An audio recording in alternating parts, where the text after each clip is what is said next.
Good morning, all of you. Welcome back in Chemistry tutorial of Floating Yansala. Take education in rhyme because lotus flourishes in slime. Today chapter is chapter number 2 from trade to territory. The company establishes power. Part third. तो हम बात करेंगे friends resident की. Resident जो होता था इसके बारे में जेम्स मील जो कि एक फेमस इकोनॉमिस्ट और पॉलिटिकल फिलोसफर थे स्कॉटलैंड के, उन्होंने कंपनी के बारे में ये बताया कि वो रेसिडेंट को अपॉइंट क्यों करते थे. अब रेसिडेंट को अपॉइंट किसी भी राजा या नवाब के कोर्ट में इसलिए किया जाता था कि वो उनके इंटरनल अफेयर्स को जान सके, उसके अलावा प्रिंस के सारे एक्ट को जान सके. वो अगर ब्रिटिश गवर्नमेंट के प्रॉफिट के तहत रहते थे तब तो सही है, यानी कि रेसिडेंट की बातों को मानते थे तो सही है. नहीं तो ये जो नाम के राजा होते थे और सारा पावर तो रेसिडेंट का ही कोर्ट के अंदर चलता था. और अगर रेसिडेंट की बातों को राजा मानने से इनकार कर देता था तो इसकी खबर वो ब्रिटिश गवर्नमेंट को देते थे. और जब भी ऐसा होता था तो इनके बीच मतलब अंग्रेज और उसके प्रिंस या राजा या किंग के बीच में क्लासेस शुरू होने लगते थे और जनरली डिस्टरबेंस भी चालू हो जाता था. जेम्स मिल ने ये बताया रेसिडेंट के बारे में. टाइगर ऑफ मैसूर टीपू सुल्तान काफ़ी ज़्यादा प्रोमिनेंट और एम्बिटियस रूलर था ये. इसका जो राज्य था मैसूर, वो साउथ ईस्ट इंडियन स्टेट में पड़ता था. और पहले तो ये हैदर अली के लीडरशिप में चला जो कि टीपू सुल्तान के पिता थे. 1761 से लेके 1782 तक हैदर अली का राज चला. उसके बाद चूँकि ये फेमस बेटा टीपू सुल्तान जो था 1782 से लेके 1799 तक रूल करता है. और मैसूर पर इसका अच्छा कंट्रोल था और एक प्रॉफिटेबल ट्रेड होती थी इसकी मालाबार कोस्ट से, जहां कंपनी जो है खरीदती थी पीपर और कार्डमम. लेकिन 1785 में क्या हुआ, टीपू सुल्तान ने एक्सपोर्ट करवाना बंद कर दिया सैंडलवुड का, पीपर का, कार्डमम का अपने पोर्ट से किंगडम में. उसने कहा कि ब्रिटिश ईस्ट इंडिया कंपनी को हमारे यहाँ से कुछ भी नहीं जाएगा. और जिसके कारण जो लोकल मर्चेंट से ऐसा बोल दिया गया और ट्रेडिंग विद द कंपनी. और जनरली ये भी बोला टीपू सुल्तान ने लोकल ट्रेड मर्चेंट्स को कि उनके साथ व्यापार नहीं करना है, यानी कि ईस्ट इंडिया कंपनी के साथ, ईस्ट इंडिया गवर्नमेंट के साथ हमें व्यापार नहीं करना है. जो टीपू सुल्तान था इसका फ्रेंच के साथ काफ़ी अच्छा रिलेशनशिप था. तो ये क्या करता था टीपू सुल्तान, फ्रेंचों से ही अपनी आर्मी को मॉडर्नाइज करवा रहा था और जनरली ट्रेंड करवा रहा था. और ब्रिटिशर्स इसको देख के काफ़ी ज़्यादा फ्यूरियस थे क्योंकि हैदर अली और टीपू सुल्तान काफ़ी ज़्यादा एम्बिटियस थे, एरोगेंट और डेंजरस रूलर्स थे. और जिन्हें कंट्रोल करना और क्रश करना ब्रिटिशर्स के लिए ज़रूरी था. जिस कारण से पहला एंग्लो मैसूर वार 1767 से लेकर 69 तक चला जिसमें हैदर अली जीत गया.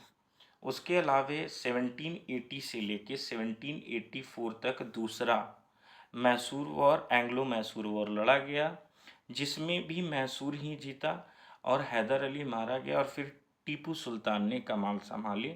और 1790 से 92 के बीच में जब तीसरा एंग्लो मैसूर वॉर लड़ा गया तो इसमें टीपू सुल्तान हार गया और इसे लगभग अपना राज्य का हिस्सा और कुछ पैसे जो थी वो देनी पड़ी.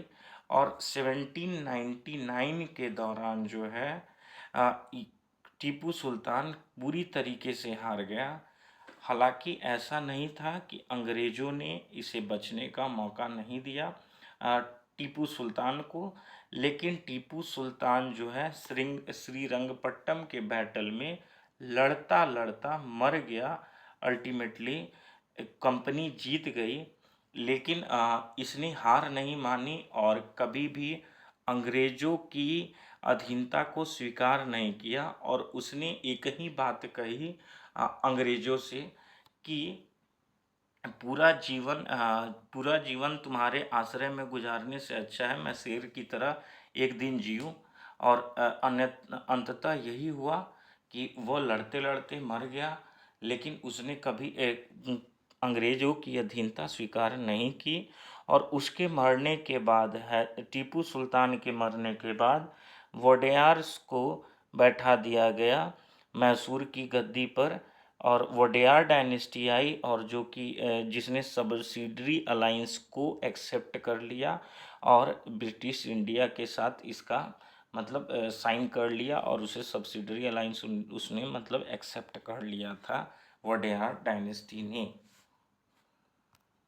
ये फ्रेंड्स आप देख सकते हैं, ये थर्ड एंग्लो मैसूर वार के बाद 1792 के दौरान की तस्वीर, जब जो है इधर कंपनी जो है टीपू सुल्तान के साथ लड़ी थर्ड वॉर।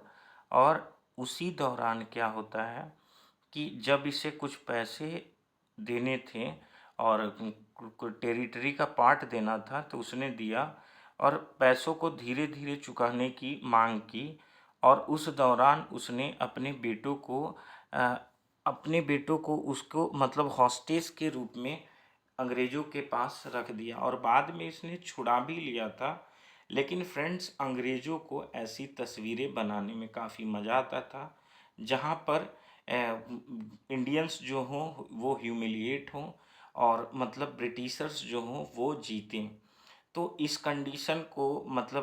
कंडीशन को डैनियल ऑर्मे ने 1793 को एक पेंटिंग के तौर पर मतलब इस सीन को बनाया, जिसमें फ्रेंड्स ये दिखाया गया कि कंपनी जो है काफ़ी ज़्यादा प्रोमिनेंट है, कंपनी जो है बहुत बड़ा विनर है। इस तरीके की चीज़ों को शो करने की कोशिश की जाती थी उस दौरान। ये फ्रेंड्स एक टॉय है, एक आप देख सकते हैं जिसमें विक्टोरिया और अल्बर्ट म्यूज़ियम लंदन में इसे रखा गया है। ये एक्चुअली टीपू सुल्तान का टॉय टाइगर है। ऊपर जो है ये मतलब खिलौना यही दर्शाता है फ्रेंड्स कि ऊपर जो है वो शेर मैसूर यानी कि टीपू सुल्तान है और नीचे जो पड़ा हुआ व्यक्ति है वो एक ब्रिटिशर है। तो इसमें कहीं बटन हुआ करते थे फ्रेंड्स इस टॉय में, जैसे ही बटन दबाई जाती थी तो शेर जो था दहाड़ता था और वो मतलब जो नीचे पड़ा हुआ अंग्रेज है वो दर्द से चिल्लाता था।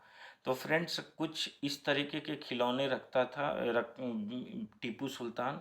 और इससे जाहिर की जा रही है फ्रेंड्स कि वो जो है उसकी मन में मतलब या उसके सोच में जो है ब्रिटिशर्स के प्रति क्या भावनाएं थी।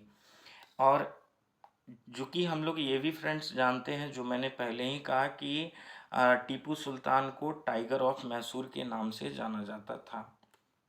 उसके यहाँ तक कि उसके फ्लैग पर भी अ, इमेज टाइगर का बना हुआ होता था।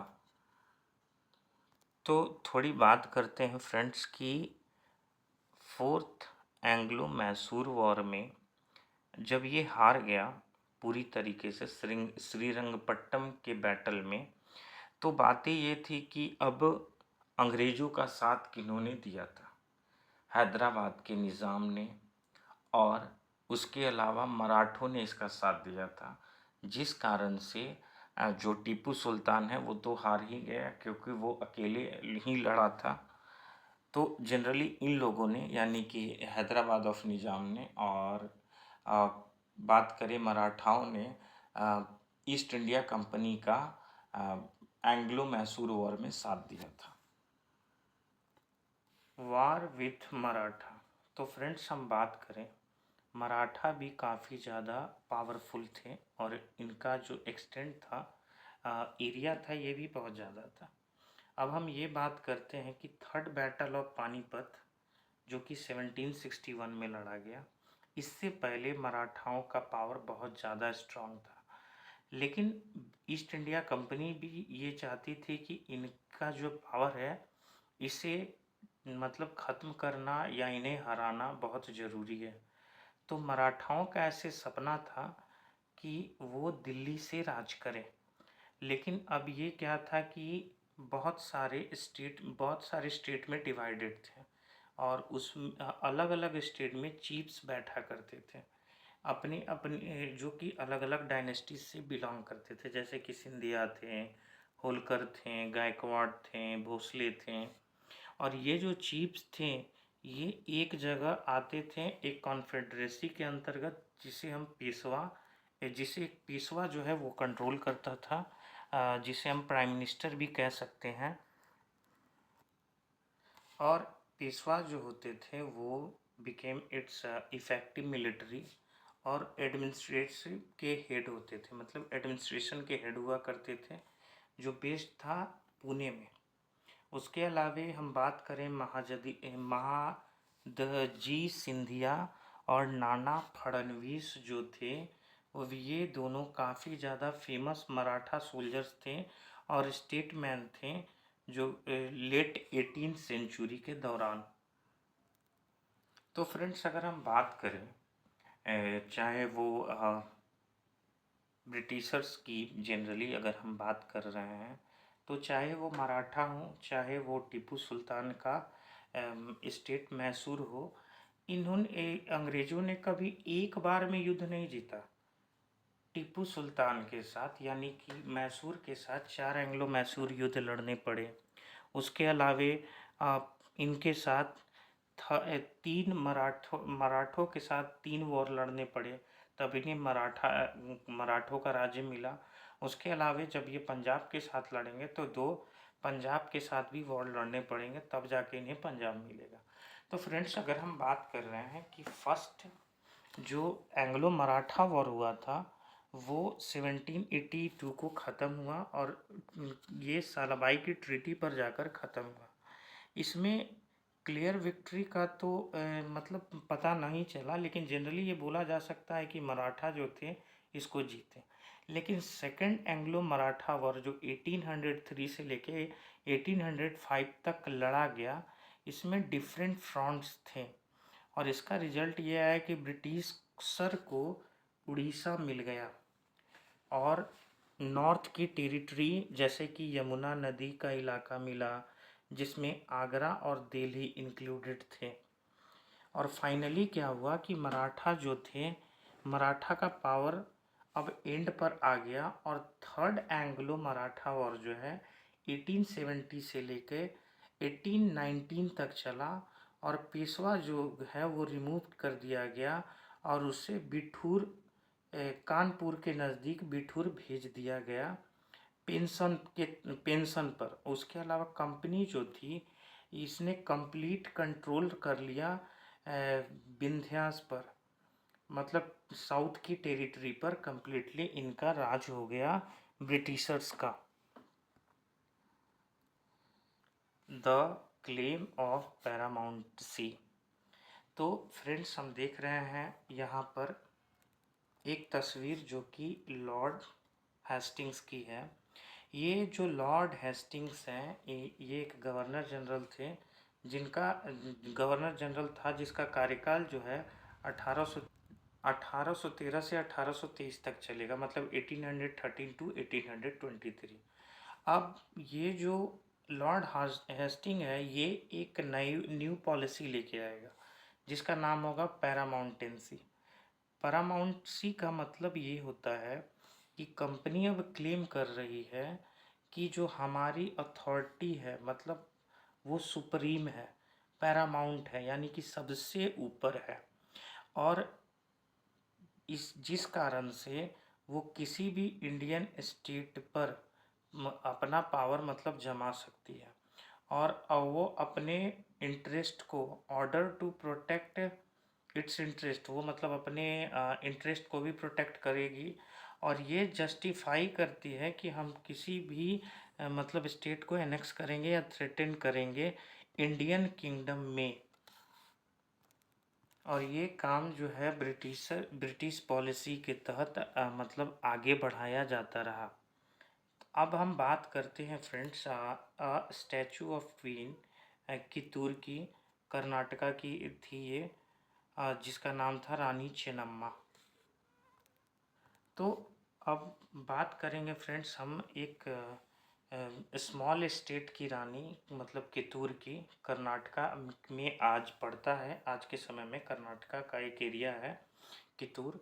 रानी चेन्नम्मा, जिसने हथियार उठा लिए थे ब्रिटिशर्स के खिलाफ, और जब वो एनेक्स करने के लिए आए थे रानी चेन्नम्मा के कित्तूर राज्य को, तो बात ये हुई कि अंत में रानी चेन्नम्मा को अरेस्ट कर लिया गया 1824 में, और वो 1829 में जेल में मर गई। लेकिन रायन्ना जो था, उनका पुअर चौकीदार था ऑफ संगोली इन कित्तूर।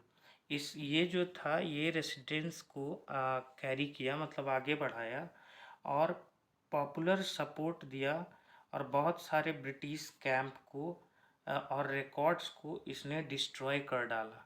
लेकिन फिर भी ये ब्रिटिशर्स के द्वारा 1830 में पकड़ लिया गया और इसे फांसी पर लटका दिया गया, और इस तरीके से कित्तूर जो राज्य था ये अंग्रेज़ों के हाथ में चला गया। तो फ्रेंड्स, बात ये थी 1830 में कि ईस्ट इंडिया कंपनी को ये बात से डर हुआ, मतलब भय महसूस हुआ कि रसिया जो है एशिया में भी अपने राज को एक्सपेंड कर रही है, तो वो धीरे धीरे इंडिया में एंटर कर जाएगी नॉर्थ वेस्ट के इलाके से, और जो है फिर ब्रिटिशर्स से भी झगड़े होने लगेंगे। तो ब्रिटिशर्स चाहते थे कि ये अपना कंट्रोल स्थापित करें नॉर्थ वेस्ट के इलाके में।